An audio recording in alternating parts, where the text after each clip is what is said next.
إن الحمد لله نحمده ونستعينه ونستغفره ونؤمن به ونتوكل عليه ونعوذ بالله من شرور أنفسنا ومن سيئات أعمالنا من يهده الله فلا مضل له ومن يضلل فلا هادي له ونشهد أن لا إله إلا الله وحده لا شريك له ونشهد أن سيدنا ونبينا وحبيبنا ومولانا محمدا عبده ورسوله صلى الله عليه وعلى آله وسلم الذي أرسله بالحق بشيرا ونذيرا وداعيا إلى الله بإذنه وسراجا منيرا أما بعد فقد قال الله تعالى في كلامه المجيد أعوذ بالله من الشيطان الرجيم بسم الله الرحمن الرحيم قل إن صلاتي ونسكي ومحياي ومماتي لله رب العالمين إن الله وملائكته يصلون على النبي يا أيها الذين آمنوا صلوا عليه وسلموا تسليما اللهم سيدنا مولانا محمد وعلى آل سيدنا مولانا أحسن منك لم ترى قط عيني أجمل منك لم تلد النساء اللهم صل على سيدنا مولانا محمد وعلى آل سيدنا مولانا محمد خلقت مبرأ من كل عيب كأنك قد خلقت كما تشاء اللهم صل على سيدنا مولانا محمد وعلى آل سيدنا مولانا لا إله إلا الله لا إله إلا الله لا إله إلا الله لا إله سبحان الله والحمد لله لا إله إلا الله سبحان الله الحمد لله لا إله إلا الله لا إله إلا الله حسبي ربي جل الله ما في قلبي غير الله نور محمد صلى الله لا إله إلا الله لا إله إلا الله محمد رسول الله صلى الله عليه وسلم সম্মানিত মুসল্লিয়ান রব্বুল আলামিনের দরবারে আমরা প্রাণ খুলে শুকরিয়া আদায় করছি যে রব্বুল আলামিন আমাকে আপনাকে আজকের এই জিলহজ মাসের প্রথম জুমআবার রব্বুল আলামিনের খানায়ে কাবার টুকরা মসজিদে এসে বসার তৌফিক দান করেছেন। আমরা সকলে অন্তরের অন্তঃস্থল থেকে শ্রদ্ধা ভক্তির সাথে কালিমাতুশ শুকুর উচ্চারণ করে বলছি আলহামদুলিল্লাহ। আমাদের পক্ষ থেকে লক্ষ কোটি দুরুদ এবং সালামের হাদিয়া প্রেরণ করছি রাহমাতুল্লিল আলামিন, শাফিউল মুজনবিন, সৈয়দুস সাকালাইন, নবিয়ুল হারামাইন, ইমামুল কিবলাতাইন, জাদ্দুল হাসান ওয়াল হুসাইন, মাওলানা হাবিবিনা সাইয়্যিদিনা মুহাম্মদুর রাসূলুল্লাহ সাল্লাল্লাহু আলাইহি ওয়াসাল্লামের পবিত্র জান্নাতি কদম মোবারকে। সম্মানিত উপস্থিতি, কুরআনুল কারীমের মধ্যে রব্বুল আলামিন জিলহজ মাসের প্রথম 10টা দিনকে রব্বুল আলামিন গুরুত্ব দিয়ে বলছেন ওয়ালায়ালিন আশর, এবং 10 রাত্রির শপথ।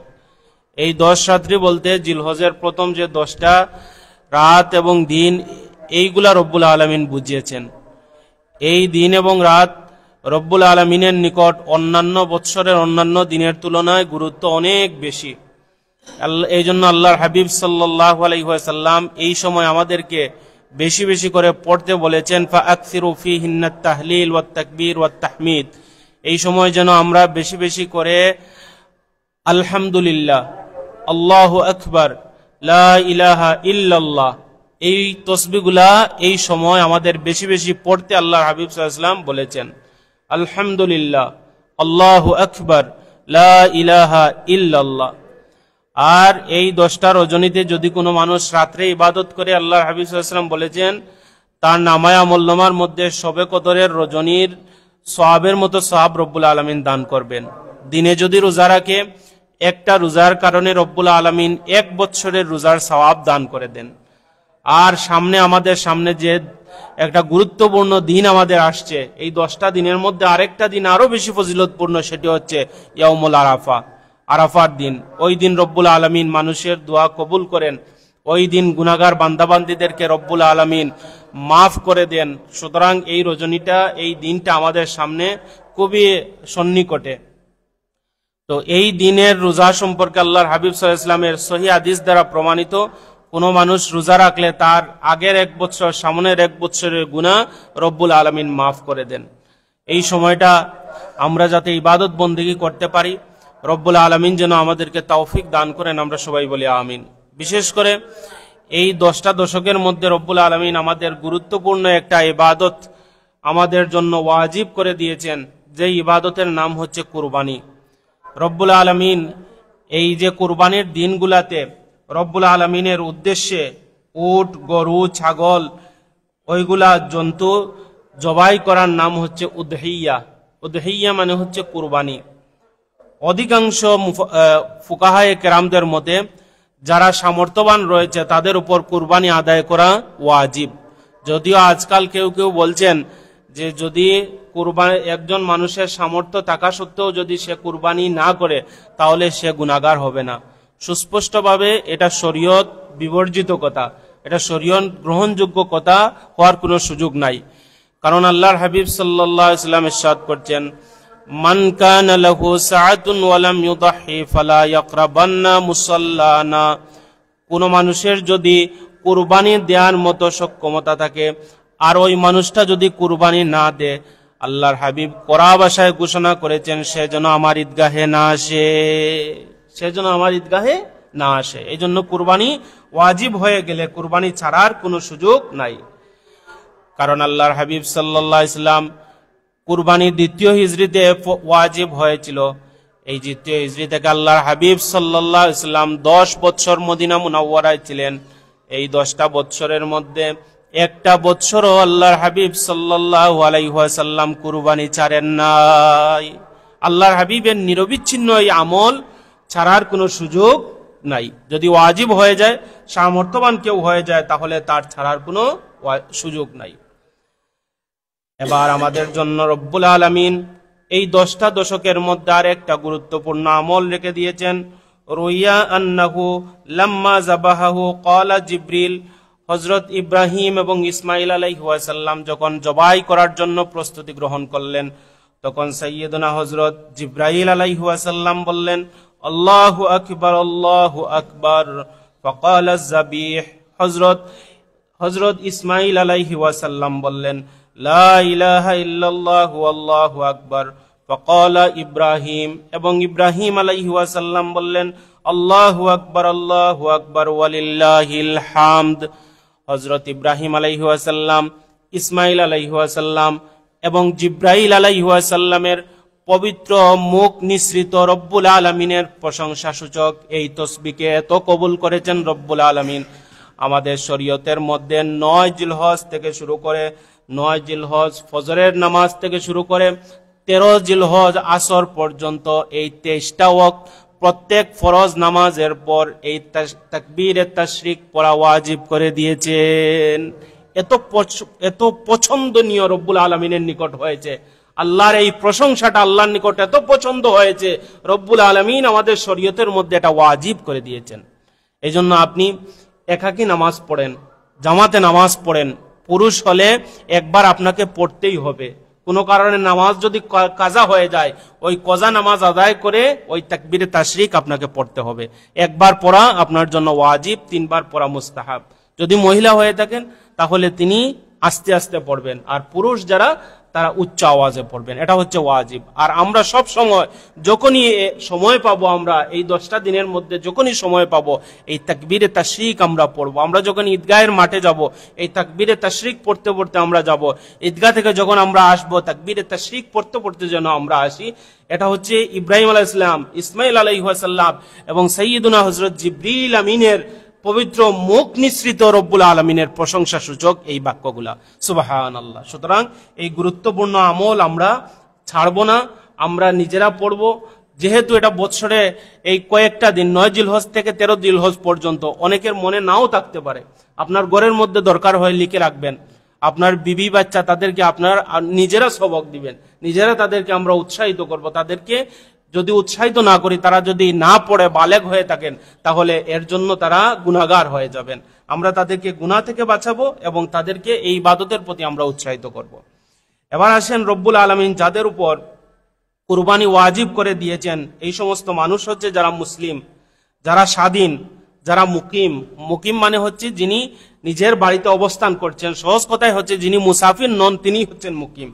এবং যার উপর নিসাব পরিমাণ সম্পদ রয়েছে, তার উপর কুরবানি আদায় করা হচ্ছে ওয়াজিব। তো নেশাব পরিমাণ সম্পদের সহজ হিসাব হচ্ছে এটা, যার উপর সদকাতুল ফিতির ওয়াজিব, তার উপর এই কুরবানি ওয়াজিব হয়ে যায়। সম্মানিত সুধী, 10 জিলহজ থেকে 12 জিলহজ সূর্যাস্তের আগ পর্যন্ত যদি প্রয়োজন অতিরিক্ত, যদি কারো নিকট 52.5 তোলা রূপা অথবা 7.5 তোলা সোনা বা তার সমপরিমাণ যদি সম্পদ থাকে, তাহলে তার উপর কুরবানি করা ওয়াজিব হয়ে যায়। তো এই ক্ষেত্রে আমরা এই হিসাবগুলো একটু আমরা নিজেদের সাথে আমরা মিলিয়ে নিব যে আমি কুরবানির হকদার কিনা, কুরবানি আমার উপর ওয়াজিব হয়েছে কিনা। এমনও যদি হয় আপনার নিকট কিছু টাকা আছে, কিছু সোনা আছে, কিছু রূপা আছে, কিন্তু 7.5 তোলা সোনা নাই, 52.5 তোলা রূপা নাই, কিন্তু ওই সবগুলা মিলিয়ে যদি 52.5 তোলা রূপার পরিমাণ হয়ে যায়, তাহলে আপনার উপর এই কুরবানি করাটা ওয়াজিব হয়ে যাবে। এই হচ্ছে এই কুরবানির যে সূক্ষ্ম বিষয়টা, এই বিষয়টা রেখে, এই বিষয়টা মাথায় রেখে আমরা কুরবানির চেষ্টা করব।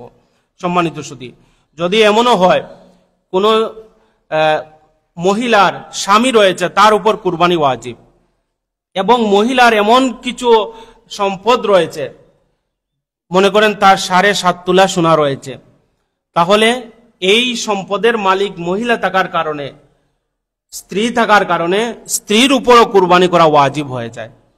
এজন্য শুধুমাত্র স্বামী আদায় করলে স্ত্রীর উপর যদি ওয়াজিব হয়ে যায়, স্ত্রীর হকটা, স্ত্রীর ওয়াজিবটা স্বামীর কুরবানির মাধ্যমে আদায় হবে না।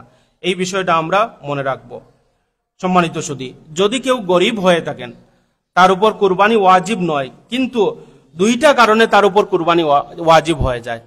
যদি সে মান্নত করে ফেলে সে কুরবানি করবে, তাহলে তার উপর কুরবানি হয়ে যাবে। এবং সে যদি কুরবানির নিয়ত করে পশু ক্রয় করে ফেলে, তাহলে তার উপর কুরবানি ওয়াজিব হয়ে যাবে। যদিও তার উপর ওয়াজিব নয়, কিন্তু গরিব হলে এই 2টা কাজের কারণে, এই 2টা কারণে তার উপর কুরবানি ওয়াজিব হয়ে যায়।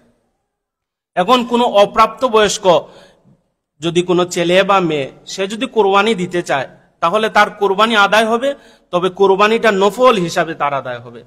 এখন যদি সে কুরবানি দেয়, সেই ক্ষেত্রে সে আলাদা ফজিলত পাবে, এই ফজিলতটা তার পরিবার পরিজন পাবে। যদি সে দিতে চায়, কিন্তু তার উপর ওয়াজিব, যেটা ওয়াজিব না হওয়ার কারণে এটা নফল হিসাবে আদায় হবে।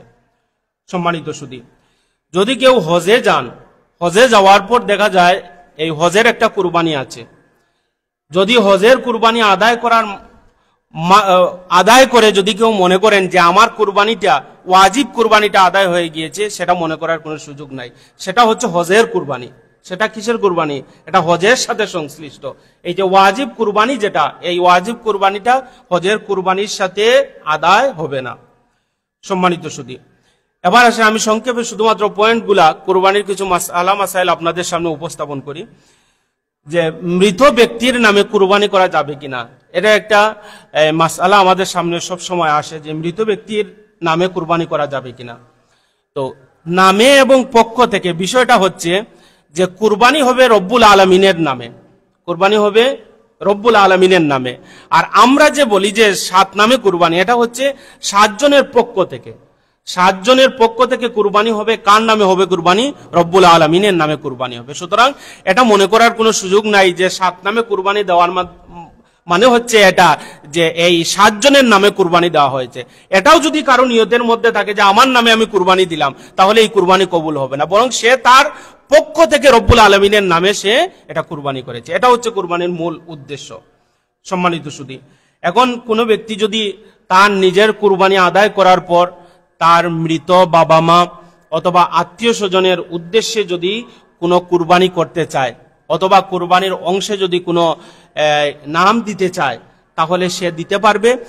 এটা দেওয়ার কারণে মৃত ব্যক্তিরা যেভাবে উপকৃত হবেন, আপনি জীবিত আপনি দেওয়ার কারণে আপনি উপকৃত হবেন।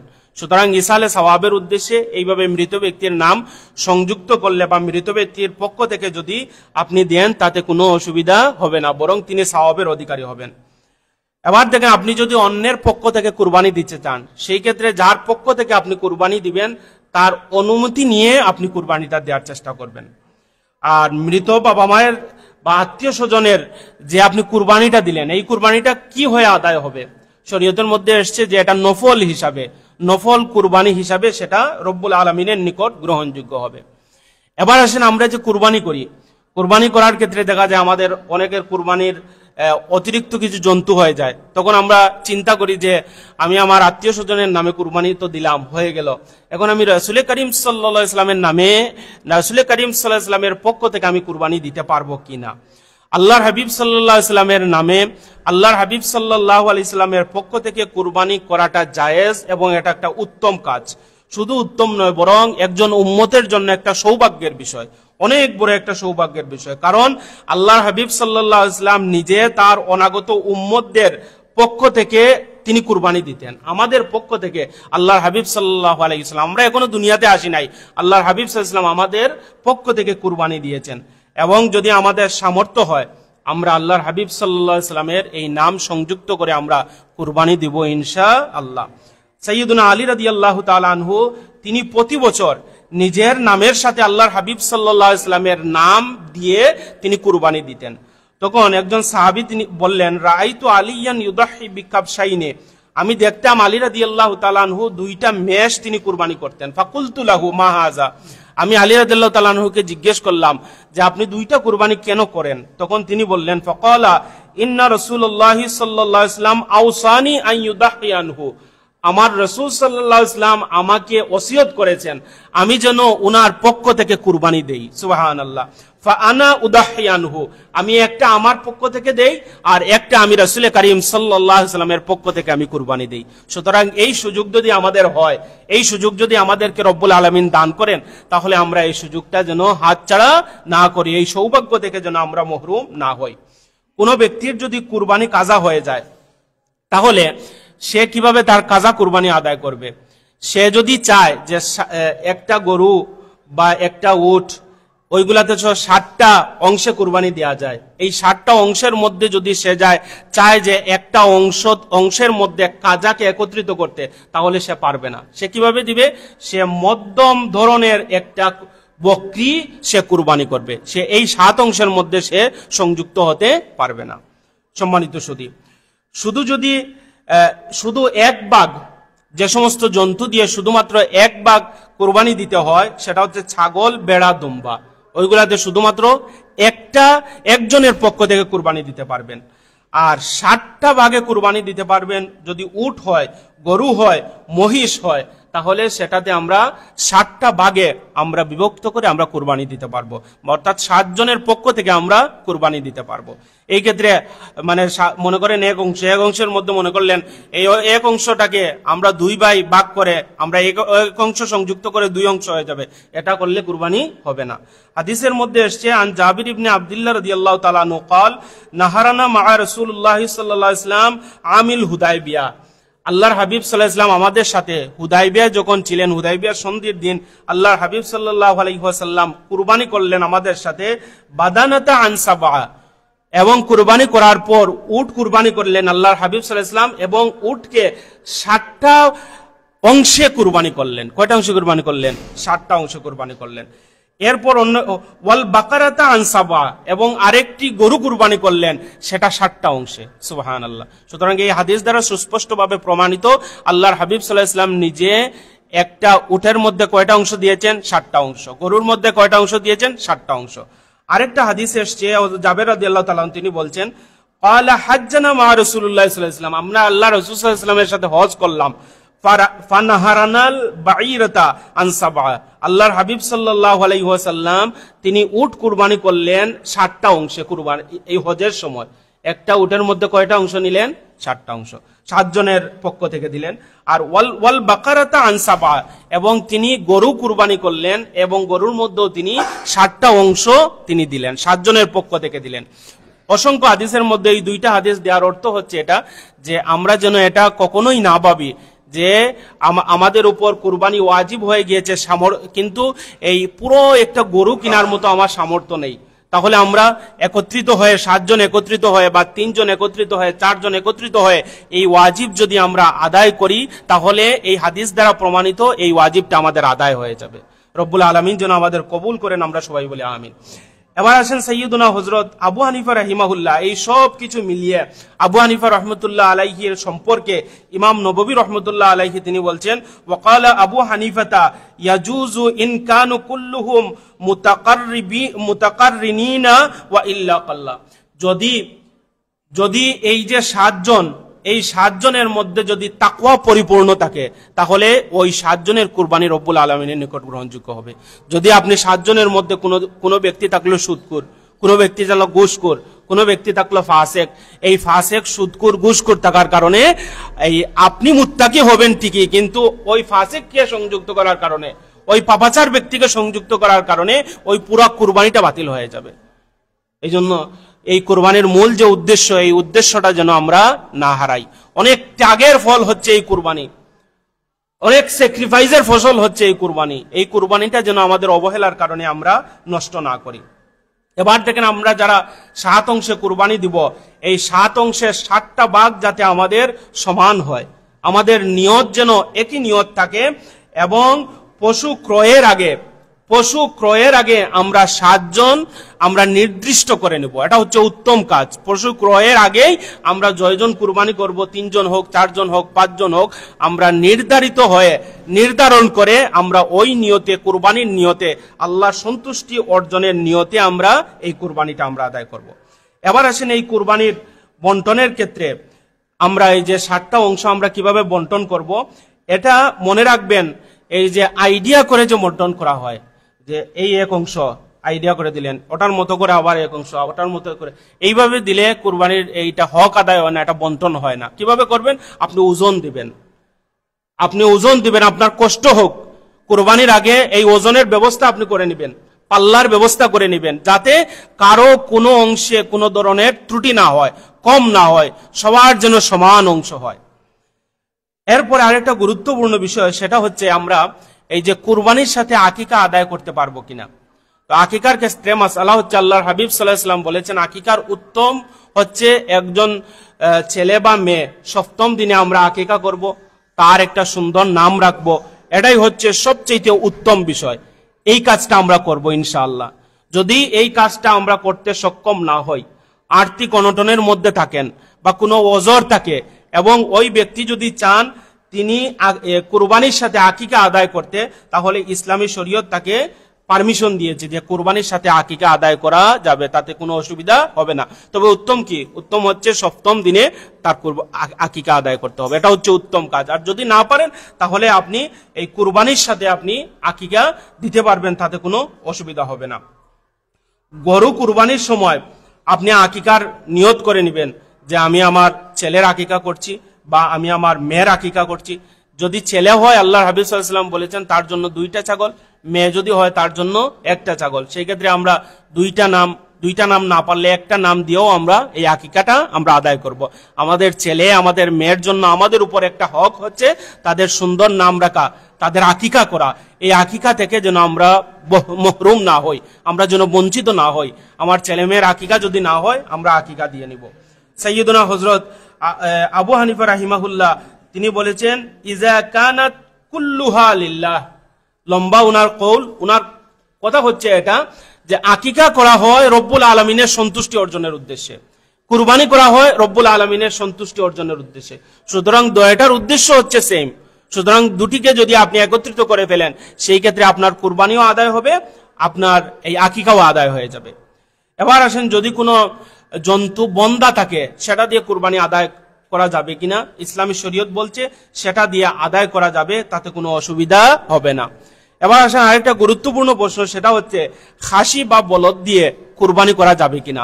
যদিও আজকে আমাদের সমাজে অনেক উলামায়ে কেরাম, কিছু উলামায়ে কেরাম আছেন যারা খাসি দিয়ে কুরবানি করাটাকে তারা নিষেধ মনে করেন, অথচ দেখেন আল্লাহর হাবিব সাল্লাল্লাহু আলাইহি ওয়াসাল্লাম বলছেন। তো খাসি জিনিসটা কি? খাসি জিনিসটা হচ্ছে ওই প্রাণী যার অন্ডকোষকে বের করা হয়েছে, সেটাকে সংক্ষেপে কি বলা হয়? খাসি বলা হয়। এই খাসি কুরবানি করা শুধুমাত্র যে জায়েজ বিষয়টা এমন নয়, এটা হচ্ছে সুন্নতে মুস্তাফা সাল্লাল্লাহু আলাইহি ওয়াসাল্লাম, সরাসরি আল্লাহর হাবিব সাল্লাল্লাহু আলাইহি ওয়াসাল্লামের সুন্নত। কিভাবে? হাদিসের মধ্যে এসেছে আন জাবির ইবনে আব্দুল্লাহ রাদিয়াল্লাহু তাআলা আনহু যাবাহান নবী সাল্লাল্লাহু আলাইহি ওয়াসাল্লাম ইয়াউমা যাবিহে কাবশাইনে আকরা নাইনে আমলাহাইনে মাউজিহাইনে। আল্লাহর হাবিব সাল্লাল্লাহু আলাইহি ওয়াসাল্লাম কুরবানির দিন কুরবানি করলেন কালো মিশ্রিত রঙের শিংওয়ালা 2টা খাসি আল্লাহর হাবিব সাল্লাল্লাহু আলাইহি ওয়াসাল্লাম জবাই করলেন। সুতরাং এই খাসি কুরবানি করাটা, জবাই করাটা শুধুমাত্র বৈধ নয়, শুধুমাত্র জায়েজ নয়, বরং আল্লাহর হাবিব সাল্লাল্লাহু আলাইহি ওয়াসাল্লামের সুন্নত। সুতরাং যদি কেউ খাসি দিয়ে কুরবানি করে এই কুরবানিটা তার আদায় হয়ে যাবে। এবার আসে এই যে কুরবানির যে গোশতগুলা, এই গোশতগুলা আপনি পরবর্তীতে যদি আপনার কোনো অনুষ্ঠানাদি থাকে, মনে করেন মৃত্যুবার্ষিকী হোক বা বিবাহ অনুষ্ঠান হোক, এই অনুষ্ঠানগুলাতে যদি আপনি চান এই কোরবানির গোশতগুলা আপনি খাওয়াতে মানুষদেরকে, আপনি খাওয়াতে পারবেন, তাতে কোনো অসুবিধা নাই, কোনো বাধ্যবাধকতা নাই যে আপনি খাওয়াতে পারবেন না, এগুলো আপনি খাওয়াতে পারবেন। এবার দেখেন যে সন্তান মিলে যদি বাবা মার নামে যদি কুরবানি দিতে চায় তাহলে তারা কুরবানি দিতে পারবে, সেটা আমি আগেই বলেছি। হাদিসটা আর উল্লেখ করছেন, আল্লাহ হাবিব সাল্লাল্লাহু আলাইহি ওয়াসাল্লাম বলছেন দহা রাসূলুল্লাহ সাল্লাল্লাহু আলাইহি ওয়াসাল্লাম বিকাবশাইনি আমলাহাইনে আহাদুহুমা আনহু। আল্লাহর হাবিব সাল্লাল্লাহু আলাইহি ওয়াসাল্লাম দুইটা জন্তু তিনি জবাই করলেন, খাসি জবাই করলেন। একটা তিনি তার নিজের পক্ষ থেকে, আল্লাহর হাবিব তার নিজের পক্ষ থেকে জবাই করলেন, ওয়ান আহলে বাইতিহি, এবং তার পরিবারের পক্ষ থেকে, ওয়াল আখিরু আম্মান লাম ইউদাহি মিন উম্মতি, এবং তারপরে যে সমস্ত উম্মতরা এই পৃথিবীতে আগমন করবেন তাদের পক্ষ থেকে আল্লাহর হাবিব সাল্লাল্লাহু আলাইহি ওয়াসাল্লাম আরেকটা খাসি কুরবানি করলেন। সুবহানাল্লাহ। সুতরাং এই কাজটা আমরা যদি পারি আমরা করব ইনশাআল্লাহ। আমাদের মৃতদের নামে যদি সুযোগ থাকে, মৃত বাবা মার নামে যদি সুযোগ থাকে তাহলে আমরা এটা করব। এটা অনেক সওয়াবের কাজ, এটা অনেক ফজিলতের কাজ। এবার দেখেন আরেকটা গুরুত্বপূর্ণ বিষয়, আপনি মনে করলেন যে কিছু অভাবী মানুষ আছে, আমি আমার কুরবানি না দিয়ে আমার টাকাগুলো অভাবী মানুষদেরকে আমি দান করে দেই। গত বছর বন্যার সময় অনেকে ফতোয়া দিয়েছিলেন এটা, যে যেহেতু বন্যার মানুষ বন্যার্ত, আমরা কুরবানি না দিয়ে ওই টাকাটা যদি বন্যার্তদেরকে দিয়ে দেই তাহলে বেশি ফজিলত হবে না। বিষয়টা এমন নয়, বিষয়টা হচ্ছে এটা এই ইবাদতটা ওয়াজিব হয়ে গেলে এর বিকল্প আর কিচ্ছু নাই। আপনার উপর নামাজ যখন ফরজ, এর বিকল্প আর কিচ্ছু নাই। হজ ফরজ, এর বিকল্প কিচ্ছু নাই। ইসলামী শরীয়তের যে ইবাদতগুলা এর বিকল্প আর কিচ্ছু নাই যেটা শরীয়ত নির্ধারণ করেছে। সুতরাং কোনো মানুষ যদি গরুর দাম দিয়ে দেয় সে আলাদা সদকার সওয়াব পাবে, তাতে কোনো সন্দেহ নাই, কিন্তু এই ওয়াজিব না আদায় না করার কারণে সে কি হয়ে যাবে? গুনাহগার হয়ে যাবে, তার ওয়াজিবটা আদায় হবে না। এবার দেখেন জন্মগতভাবে যদি কোনো জন্তুর অন্ডকোষ না থাকে তাহলে ওই জন্তু দিয়ে কুরবানি আদায় করা যাবে। আর আল্লাহর হাবিব সাল্লাল্লাহু আলাইহি ওয়াসাল্লাম জাবাহা হুমা বিয়াদিহি, উনি নিজ হাত মুবারক দিয়ে নিজের কুরবানিটা তিনি করেছেন। তাহলে আমরা আমাদের প্রথম কাজ হচ্ছে আমাদের কুরবানিটা আমাদের নিজ হাত দিয়ে আমরা করব, সেটা হচ্ছে বেশি সওয়াবের কাজ। আর যদি নিজ হাত দিয়ে করতে না পারি, মুত্তাকি পরহেজগার কোনো মানুষদেরকে দিয়ে, মুত্তাকি কোনো মানুষদের কোনো আলেমকে দিয়ে আমরা এই জবাইটা আমরা করাবো, নিখুঁত যাতে আমাদের কুরবানি হয়, আমরা নিখুঁতভাবে এই কুরবানিটা আমরা করাবো। এখন দেখেন আপনি বাজার থেকে গরু কিনে আনলেন, আনার পর দেখলেন ওই গরু থেকে, ওই গাভী থেকে দুধ আসছে। এখন এই দুধ দহন করলে ওই দুধ আপনি কি করবেন? ওই দুধ আপনি খেতে পারবেন না, ওই দুধটা পুরো আপনি সদকা করে দিতে হবে। এবার দেখেন আরেকটা প্রশ্ন হচ্ছে যে গাই দিয়ে কুরবানি দেওয়া যাবে কিনা। গাই দিয়ে আপনি কুরবানি দিতে পারবেন, তাতে কোনো অসুবিধা হবে না। স্ত্রী বা অন্যের পক্ষ থেকে যদি আপনি কুরবানি দেন, সেই কুরবানিটা আদায় হয়ে যাবে। যদি আপনাকে কোনো মানুষ কোনো গরু উপহার দেয়, এমনও তো আছে যে ছেলেকে বা মেয়েকে গরু উপহার দিল, এই উপহার বা দানের জন্তু দিয়ে আপনি কুরবানি দিতে পারবেন কিনা। যেহেতু এটা পরিপূর্ণ মালিক আপনি হয়ে গিয়েছেন, মালিকানা আপনার হাতে, সুতরাং ওই জন্তু দিয়ে আপনি কুরবানি দিতে পারবেন, তাতে কোনো অসুবিধা হবে না। সম্মানিত সুধী, জবাইয়ের ক্ষেত্রে আমাদের যে গুরুত্বপূর্ণ তিনটা বিষয় আমাদের মনে রাখতে হবে। যিনি জবাই করবেন তিনি মুসলমান হতে হবে, তিনি তাওহীদে বিশ্বাসী হতে হবে, এবং তিনি রব্বুল আলামিনের নামে এই জন্তুটা কুরবানি দিতে হবে। এবার দেখেন এই পশু যখন জবাই করব, ইসলাম আমাদেরকে যে শিক্ষা দিয়েছে যে তুমি পশুর সাথেও ভালো আচরণ করো, জবাই করার সময় তার সাথে ভালো আচরণ করো। এই জন্য এই পশুর সামনে একটা পশু জবাই করছেন, ওই পশুর সামনে আরেকটা পশু জবাই করাটা মাকরুহ, এটা অপছন্দনীয় একটা কাজ, আদায় হওয়া বিষয়টা নয়, বরং এটা একটা মাকরুহ কাজ, এটা একটা অপছন্দনীয় কাজ। তারপর আপনি গরুকে যখন শোয়ালেন বা জন্তুকে ছাগলকে যখন শোয়ালেন, শোয়ানোর পর তার সামনে আপনি ছুরিও দাঁড়াতে ইসলামী শরীয়ত বলছে যে এটা মাকরুহ কাজ, তার সামনে ছুরি দাঁড়াবেন না, বরং আপনি আগে প্রস্তুতি নেবেন কুরবানির জন্য, যা যা করার প্রয়োজন আগে আপনি প্রস্তুতি নিয়ে আপনি এই কাজটা করবেন। রব্বুল আলামিন বলছেন ওয়ামান ইউআযযিম শাআইরাল্লাহ ফাইন্নাহা মিন তাকওয়াল কুলুব, যে সমস্ত মানুষ রব্বুল আলামিনের শিআর অর্থাৎ নিদর্শনের প্রতি শ্রদ্ধা করে মনে করতে হবে সে তাকওয়ায় পরিপূর্ণ হয়ে গিয়েছে। সুতরাং আমরা যদি ভালো আচরণ করি তাহলে মনে করব যে আমরা তাকওয়ার সাথে এই কাজটা করছি, আর কুরবানির মূল উদ্দেশ্য হচ্ছে তাকওয়া অর্জন করা। সম্মানিত সুধী, এবার দেখেন কিছু অবান্তর কিছু আমাদের কুসংস্কার আমাদের সমাজে প্রচলিত আছে, যে কুরবানির শিং, তারপরে হাড়, ওইগুলা দেখা যায় যে গ্রামাঞ্চলে বেশি দেখা যায়, ওইগুলা মানুষের ঘরের মধ্যে টাঙ্গিয়ে রাখে, মনে করে যে ওইগুলা যদি রাখা হয় তাহলে জিন ভূত ওইগুলা আসবে না। এইগুলার ভিত্তি কিচ্ছু নাই। আর এই কাজটা যদি কোনো কুরবানি থেকে করা হয় তাহলে রব্বুল আলামিন এই কুরবানি গ্রহণ করবেন না। এই সমস্ত কুসংস্কার যদি থাকে তাহলে আমরা এটা পরিহার করব। সম্মানিত সুধী, এবার আসেন যে সমস্ত জন্তু দিয়ে আপনি কুরবানি করতে পারবেন, গরু, উট, মহিষ, ছাগল, ভেড়া, এই জন্তুগুলা দিয়ে আপনি কুরবানি করতে পারবেন। এবার দেখেন যেগুলা নর এবং মাদা জাতীয় যে গরু, এই গরু দিয়েও আপনি কুরবানি করতে পারবেন, তাতে কোনো অসুবিধা নাই। এবার দেখেন বয়সের ক্ষেত্রে গুরুত্বপূর্ণ যে বিষয়, যদি উট হয় তাহলে তার বয়স হতে হবে 5 বছর, গরু যদি হয় তার বয়স হতে হবে কমপক্ষে 2 বছর, ছাগল, বেড়া, দুম্বা ওইগুলার জন্য বয়স 1 বছর। তবে ছাগলের ক্ষেত্রে আলাদা, ছাগলের ক্ষেত্রে 1 বছর অবশ্যই হতে হবে, 1 বছর না হলে ছাগল কুরবানি দেওয়া যাবে না। বেড়া, দুম্বার ক্ষেত্রে 1 বছরের যদি কম হয় আর সেটা যদি হৃষ্টপুষ্ট হয়, 1 বছরের মতো দেখা যায়, তাহলে সেটা দিয়ে কুরবানি আদায় করা যাবে। তবে 6 মাসের নিচে হলে তাতে দিয়ে কোনো কুরবানি হবে না। এই জন্য আমরা এই কুরবানির ক্ষেত্রে উত্তম পশু, মোটা তাজা পশু দেখে আমরা কুরবানি করব, কারণ আল্লাহর হাবিব সাল্লাল্লাহু আলাইহি ওয়াসাল্লাম বলছেন আযিমু দহায়াকুম ফাইন্নাহা আলা সিরাতি মাতায়াকুম, তোমরা মোটা তাজা উত্তম জন্তু দেখে তোমরা কুরবানি করো, কারণ এই জন্তু কিয়ামতের ময়দানে তোমাদের পুলসিরাতের বাহন হবে। সুবহানাল্লাহ। সম্মানিত সুধী, যদি কোনো জন্তু ল্যাংড়া থাকে বা খুরা থাকে, আর এমন ল্যাংড়া যে ওই পশুটা কুরবানির স্থান পর্যন্ত হেঁটে যেতে পারে না, তাহলে ওই জন্তু দিয়ে কুরবানি আদায় করলে কুরবানি হবে না। আল্লাহর হাবিব সাল্লাল্লাহু আলাইহি ওয়াসাল্লাম বলেছেন 4 প্রকার জন্তু দিয়ে কুরবানি দেওয়া জায়েজ নয়।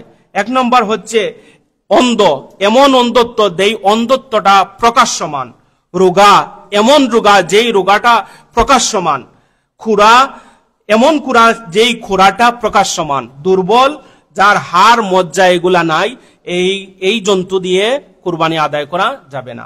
এবার আসেন কোন জন্তুর যদি কান বা লেজ কাটা থাকে, ওই জন্তুর দিয়ে কুরবানি আদায় করা যাবে কিনা।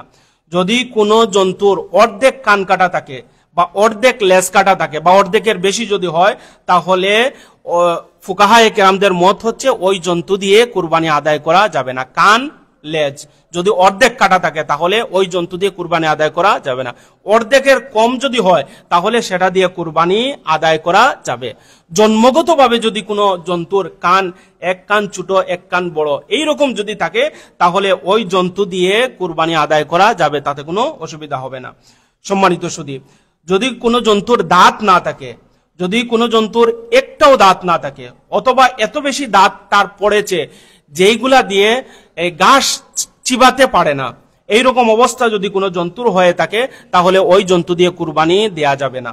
যদি কোনো জন্তুর শিং ভাঙা থাকে, যদি কোনো জন্তুর শিং ভেঙে যায় আর ওই ভাঙা শিংটা যদি একেবারে নিচ থেকে উপরে ফেলা হয়, উপরে উঠে যায় এবং মস্তিষ্কে ক্ষত হয়ে যায়, তাহলে ওই জন্তু দিয়ে, ওই ভাঙা শিংওয়ালা বা উপরে গিয়েছে যে শিংওয়ালা, ওই জন্তু দিয়ে কুরবানি আদায় করা যাবে না। কিন্তু এমনিতেই যদি কিছু ভাঙা থাকে বা কিছু কাটা থাকে, একেবারে নিচ থেকে উঠে না আসে, তাহলে ওই জন্তু দিয়ে কুরবানি আদায় করা যাবে। এবার আসেন যে এই যে গর্ভবতী কিছু থাকে, পশু থাকে, গরু থাকে, ওইগুলা দিয়ে কুরবানি আদায় করা যাবে কিনা। ওইগুলা দিয়ে কুরবানি আদায় করা জায়েজ আছে, তাতে কোনো অসুবিধা নাই। তবে ওইটা জবাই করার পর যেই বাচ্চাটা পাওয়া যাবে, ইসলামী শরীয়ত বলছে ওই বাচ্চাটাকেও কুরবানি দিয়ে দাও। এবার দেখেন, যদি কোনো জন্তু আনার পর বাচ্চা দেয়, তাহলে সেই বাচ্চাটাকে কি করবেন? সেই বাচ্চাটাকে উত্তম কাজ হচ্ছে ওই বাচ্চাটাকে জবাই না করে সদকা করে দেওয়াটাই উত্তম। আর যদি আপনি জবাই করে ফেললে ওই জন্তু, এই যে ছাগল থেকে বাচ্চা থেকে যেই মাংস আসবে, ওই মাংস পুরাটাই সদকা করে দিবেন, ওই মাংস থেকে খাওয়ার আর কোনো সুযোগ নাই। তাহলে আমরা যেন পরিপূর্ণভাবে এই হক আদায় করতে পারি, রব্বুল আলামিন আমাদেরকে যেন তৌফিক দান করেন। আমরা সবাই বলি আমিন। ওয়া আখিরু দাওয়ানা আনিল হামদুলিল্লাহি রাব্বিল আলামিন। সাল্লাল্লাহু আলা সাইয়্যিদিনা ওয়া মাওলানা মুহাম্মদ ওয়া আলা আলিহি ওয়া আসহাবিহি ওয়া সাল্লাম। আল্লাহুম্মা আমিন। اللهم ربنا آتنا في الدنيا حسنة وفي الآخرة حسنة وقنا عذاب النار وسلام على المرسلين والحمد لله رب العالمين.